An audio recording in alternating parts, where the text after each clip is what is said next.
coming to you from the home of the mini trees. Inspirational, motivational, so come along with us. Hi guys! Welcome to this week's Pixel Talk.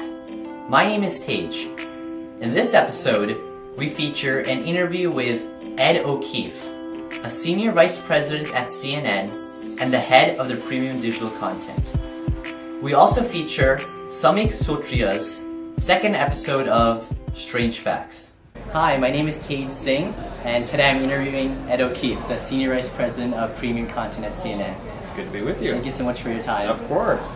So, just for our audience, the way the interview will be broken up is that we have questions about CNN and the different verticals, but then it's also, so you would know, our key demographic is high schoolers, and so the millennials and Gen Z, and we can inspire them about how your story has been, and so hopefully they can follow in your footsteps someday. Sounds good. All right. So, to start off about CNN, what are some different platforms you're investing in? And obviously, you have the CNN Money vertical and a lot of different verticals like CNN Politics. And so what's the goal in that type of distribution model or the content you're just creating? Well, so the goal is to go where the audience is. I mean, your generation, high schoolers, Gen X, Gen Z, millennials, they don't consume news in the traditional way that the previous generations have. We still have an extraordinarily robust linear television operation in CNN, CNN International, our sister network HLN, as well as the airport network. But we also recognize that in the next generation, news will be consumed on Snapchat, Facebook, Twitter, Instagram, Kick, Line. And so we are making a conscientious effort to not just take our television content and put it on those platforms, but to actually try to understand the audience, to go to those places and create content that is relevant, authentic, and has a voice that hopefully explains the news in a way that that generation living on social, growing up on mobile, will enjoy. Yeah, and like you said, so each platform has its own nuances. Like you present the story differently on Snapchat, just the way the graphics are, or the creative is than on a regular website. Are there any platforms you're excited about right now, or that CNN is investing heavily in? Well, I mean,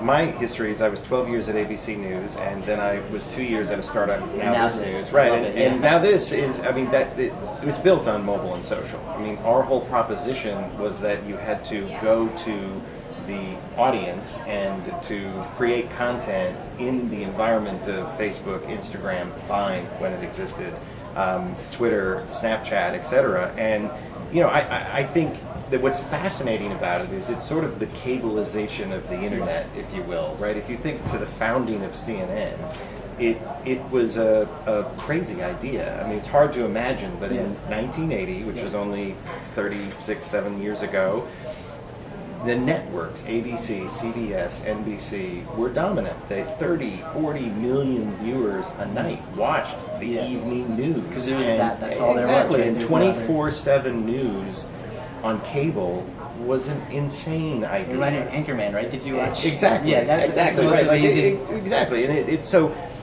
what's happened now is the internet is that disruption, and social platforms are the medium or the channels, if you will. So in the same way that HBO or ESPN or CNN has totally different programming, so does Snapchat, Instagram, Facebook. And we have to recognize how to program on those platforms, or we won't be relevant to you.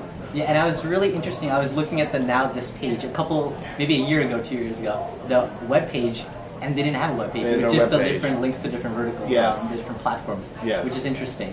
Yes, I mean, well, to me, bringing it to CNN is a 37-year-old startup, right? What's interesting about places like Now This is they get to start from scratch, from the ground up in 2012.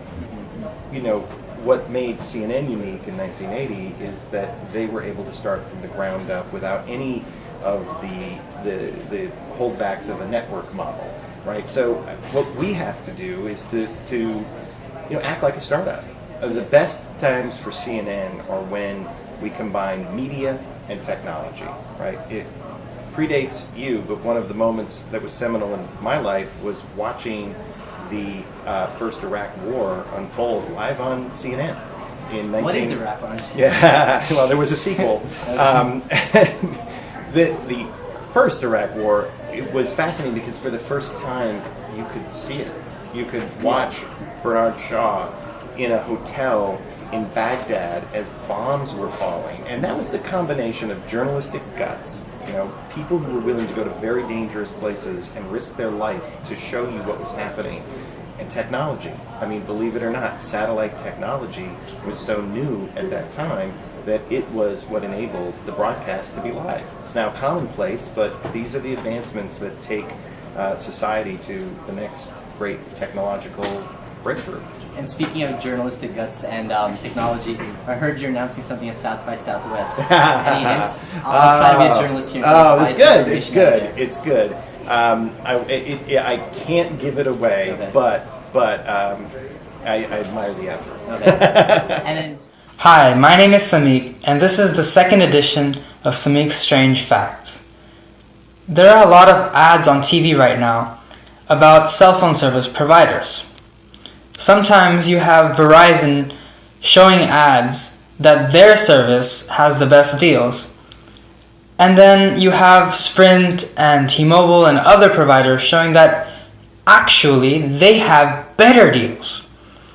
All they're trying to do here is to show to customers that they have the best deals and that the customers should side with them.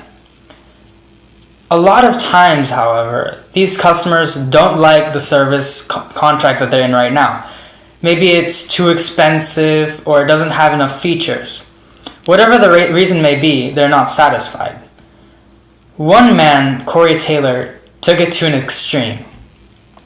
He didn't want to pay anything in the contract. So he started researching online about how to get out of it, and what he found out was pretty interesting. On the website, it showed that if you are a deceased customer, you don't have to pay any money. So, today's strange fact is that Corey Taylor faked his own death to get out of a cell phone contract.